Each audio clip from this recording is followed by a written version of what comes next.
Hello student, welcome back. तो यहाँ पे फर्स्ट सेमेस्टर पेपर हमारा 2 चल रहा है। पेपर हमारा 2 है। Hello student, welcome back. यहाँ पर फर्स्ट सेमेस्टर पेपर 102 मतलब सेकंड पेपर है हमारा, और यूनिट है फर्स्ट। तो यूनिट फर्स्ट का पॉइंट है शैशव अवस्था एवं बाल्यावस्था। शैशव अवस्था की विशेषताएं क्या है?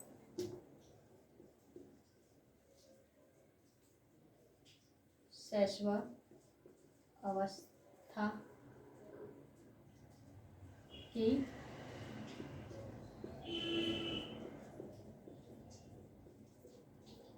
विशेषताएं। शैशव अवस्था किसे कहते हैं और शैशव अवस्था की विशेषताएं, जिसे इन्फेंसी स्टेज भी बोलते हैं। ठीक है,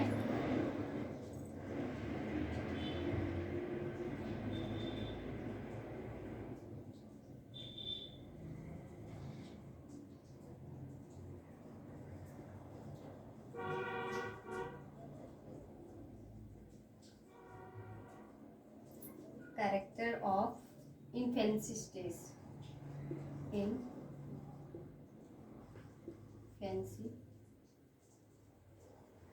स्टेज, ठीक है। इन्फेंसी स्टेज किसके हैं?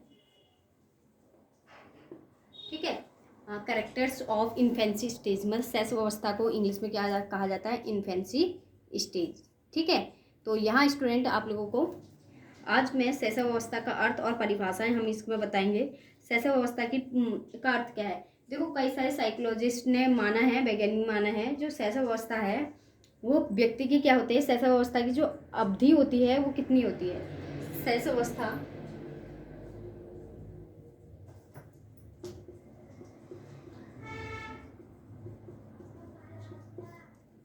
की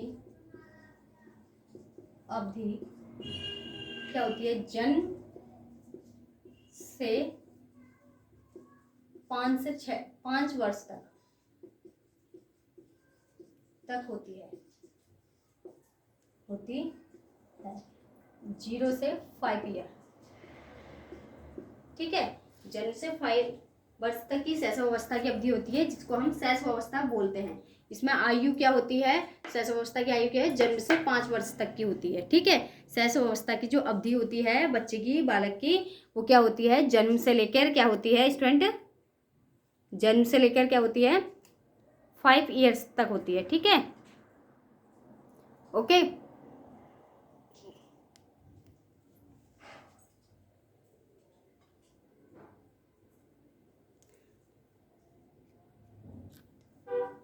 तो यहाँ 5 ईयर्स तक होती है। तो इसके क्या है, इसमें क्या है, जन्म से लेकर इस अवस्था में क्या होता है? शिशु का जो आकार होता है, इस अवस्था में शिशु का आकार कितना होता है? 19.5 इंच से लेके, और उसका जो भार होता है 7 पाउंड तक होता है।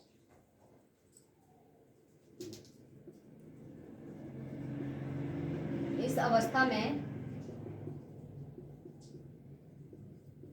शिशु का आकार 19.5 इंच, ठीक है, और उसका जो भार होता है, जो स्टूडेंट इसका भार होता है 7.5 पाउंड होता है। ठीक है स्टूडेंट, ये याद रखना आप लोग, क्योंकि ये टेट में भी पूछ ली जाती है कभी कभी, और इसकी जो अवधि है ये भी पूछ ली जाती है। टेट के लिए भी बहुत जरूरी है, याद रखना अपना। ठीक है, और इसमें क्या है, जन्म से जो बालक अपनी माँ के दूध पर निर्भर रहता है। इस शैशव अवस्था में क्या है, आपको पता है कि जन्म से बच्चा क्या है, दूध पर निर्भर रहता है। उसका जो पूरा जो नेत्र वो है, और इसमें क्या होता है, जो बच्चे की मांसपेशियां होती हैं इसमें मुलायम रहती हैं। मांसपेशियां, हड्डियां जो होती हैं मुलायम रहती हैं। ठीक है स्टूडेंट, इसमें मांसपेशियां और हड्डियां क्या रहती हैं? मुलायम होती हैं। जैसे जैसे वो बड़ा होता रहता है वैसे वैसे उसकी श्वसन क्रिया भी आरंभ होती रहती है, और उसको भूख लगने लगती है, तो और वो रोता है। इसमें क्या होता है, देखिए मैं आपको पॉइंट लिख देती हूँ अच्छे से।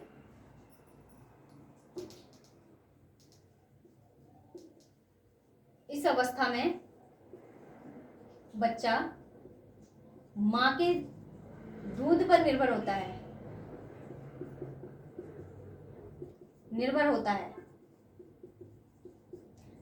जैसे जैसे वो बड़ा होता है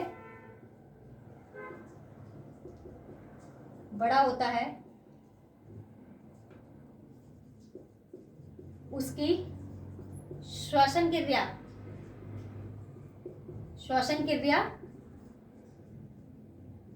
बढ़ती है। ठीक है, श्वसन क्रिया, और उसको भूख लगती है। क्या लगती है? भूख लगती है, भूख लगती है। ठीक है, और उसमें क्या होता है, और वो क्या होता है, खाने के लिए इसमें बच्चा बोलता नहीं, रोता है। ठीक है, और भूख के समय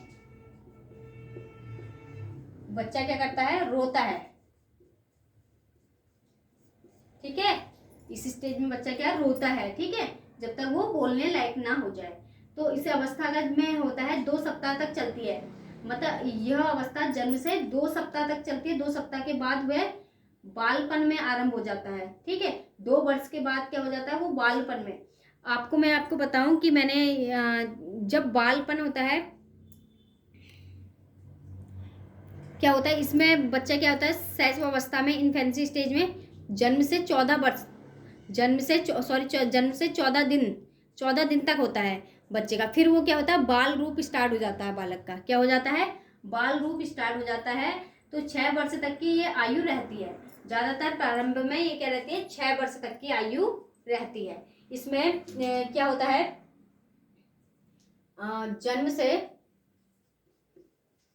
से 14 दिन तक बालक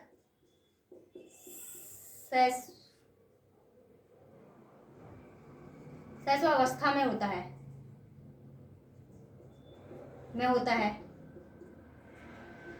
फिर उसके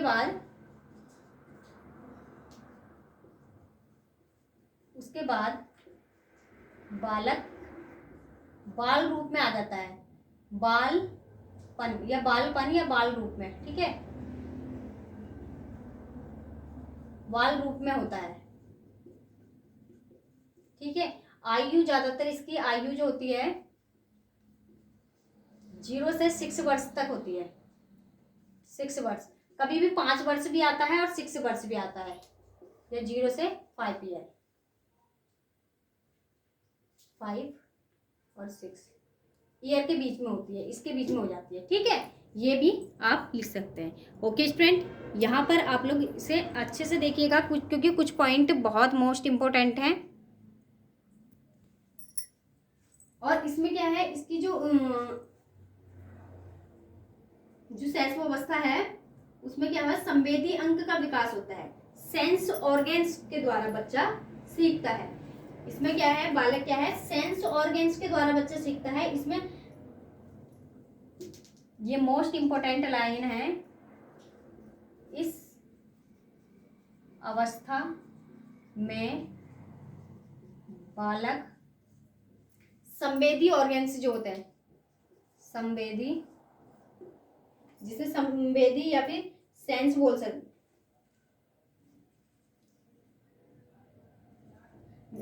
आप ये भी बोल सकते हैं। संवेदी को हम और भी लिख सकते हैं, ज्ञान इंद्रिया भी लिख सकते हैं, याद रखना। ठीक है, ज्ञान इंद्रिया, संवेदी अंग क्या होते हैं, विकसित होते हैं,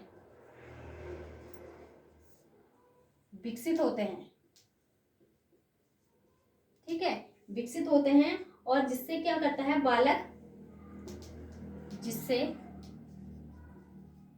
क्या करता है, रोता है, क्या और क्या करता है बालक, खिसकता है, खिसकना, ठीक है, चलना, घुटने चलना, जिससे, और बोलना सीखता है,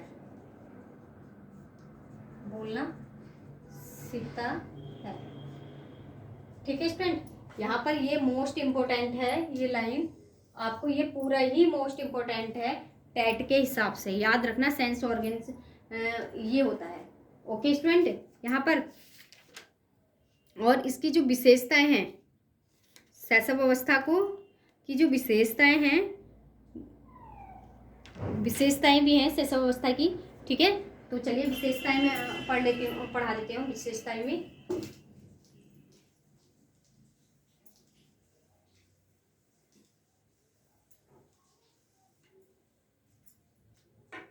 शैशव अवस्था की विशेषताएं कौन कौन सी हैं? देखो,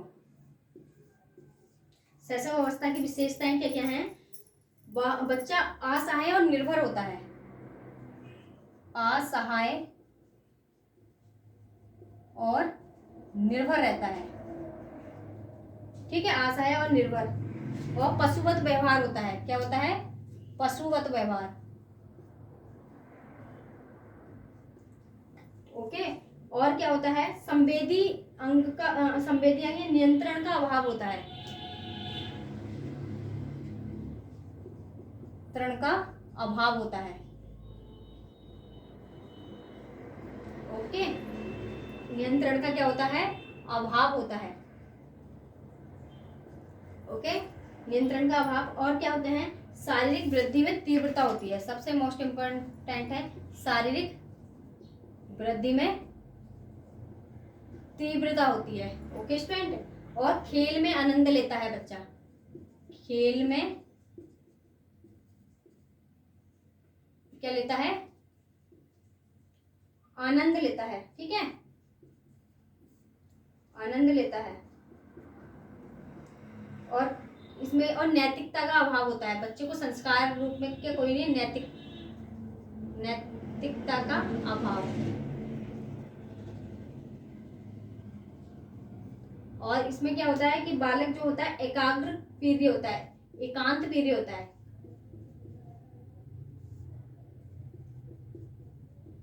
देखिए अब यहाँ क्या बोल रहे हैं, क्या है बालक, देखो क्या कहना चाह रहे हैं कि बालक की जो विशेषता है वो निम्नलिखित है। देखो, असहाय होता है। असहाय का मतलब है कि बालक क्या होता है? अपने ऊपर डिपेंडेंट नहीं होता, वो दूसरे के ऊपर डिपेंडेंट होता है। क्या कहना चाह रहे हैं कि बालक अपने ऊपर डिपेंडेंट नहीं होता है, वो दूसरे के ऊपर, अगर उसे दूध पीना है तब कोई दूसरा देगा, क्या उसे कहीं जाना है, पोटी सुसु करना है तब भी उसे माँ ही कराएगी, या कहीं फैमिली का अदर मेंबर, वो दूसरे मतलब दूसरे बंदे कराएंगे, ठीक है। पशुवत व्यवहार, पशुवत व्यवहार, वो नहीं जानता कि ये मिट्टी है, नहीं जानता वो घास है कि क्या खाना है क्या नहीं खाना, तो वो क्या करता है? पशुवत व्यवहार करता है, उसको इतनी अक्ल नहीं होती, ठीक है। नियंत्रण का अभाव, वो कंट्रोल नहीं, उसको ये कहेंगे ना बच्चे को ये मत कर तो वो वही कर जाएगा। उसको यहाँ अगर उसको पानी अच्छा लगेगा तो वो पानी में ही खेलेगा, उसको नियंत्रण नहीं है, वो उसको नियंत्रण नहीं करता, वो मतलब अपने आप को भी कंट्रोल नहीं कर सकता, ठीक है। शारीरिक वृद्धि में तीव्रता, आपको पता है कि जब बच्चे के, मैंने आपको पहले ही स्टेज में बताया था कि बच्चे को जब हम शारीरिक रूप से क्या होता है, जब बच्चे 14 दिन के बाद, जन्म से 14 दिन के बाद उसके अंदर क्या हो जाती है? ग्रोथ होने लग जाती है बच्चे के अंदर, तो बहुत तेजी से उसके ऑर्गन, ये शरीर में क्या होती है? वृद्धि होती है, ठीक है।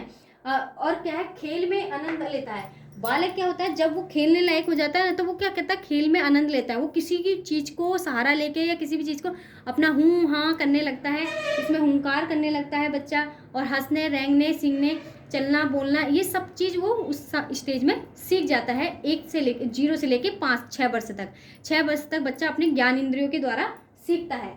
नैतिक अभाव, नैतिक अभाव मतलब उसको संस्कार का कोई अभाव नहीं होता कि बड़ा है छोटा है, अगर उसने हमने उसको, अगर उस बच्चे ने देख लिया किसी को हमने थप्पड़ मारा है या उसके थप्पड़ मारा है, तो वो उल्टा हमारे थप्पड़ मारेगा, तो क्या होता है कि छोटे बच्चे को नैतिकता का अभाव नहीं होता, ठीक है। और छोटे बच्चों के अंदर चंचलता भी होती है, गुण ये है उनकी चंचलता, ये गुण है ना कि कैरेक्टर।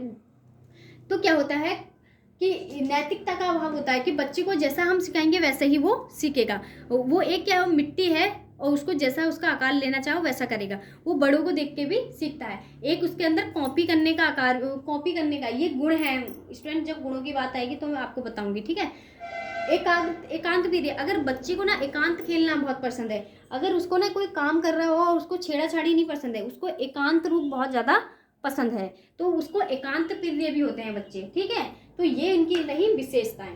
तो आप लोग इन विशेषताओं को, और ये मोस्ट इम्पोर्टेंट टॉपिक है, अभी ये सारे टॉपिक्स जब हो जाएंगे तो मैं इसको आपको शॉर्ट नोट में भी बताऊंगी, ठीक है। आपके लिए तैयार करूंगी, ये टेट में आपको मैं बताऊंगी, सीटेट में आप लोग पहले इसको अपने बीएड को कीजिएगा थोड़ा, और मैं टेट के लिए भी आपके लिए लेके आऊँगी, और हो सका तो आपको, क्योंकि डेट शीट आप लोगों की आ चुकी है और पेपर अभी आने ही वाले हैं, और बाकी जो पेपर आपके बचे हैं उसमें हम इम्पोर्टेंट क्वेश्चंस पे ही डिस्कस करेंगे स्टूडेंट, ठीक है। क्योंकि अब हम जल्दी जल्दी पूरा लॉन्ग सिलेबस हम नहीं कर सकते हैं अभी, क्योंकि हमारे पास इतना टाइम नहीं है, और हम करेंगे अब लॉन्ग क्वेश्चंस, मतलब लॉन्ग क्वेश्चंस के हर यूनिट के इम्पोर्टेंट क्वेश्चंस, ठीक है। तो थैंक यू सो मच। जो भी नए स्टूडेंट हैं चैनल को सब्सक्राइब कर सकते हैं। थैंक यू सो मच, और शेयर भी कर सकते हैं अपने साथ वालों को भी, ठीक है।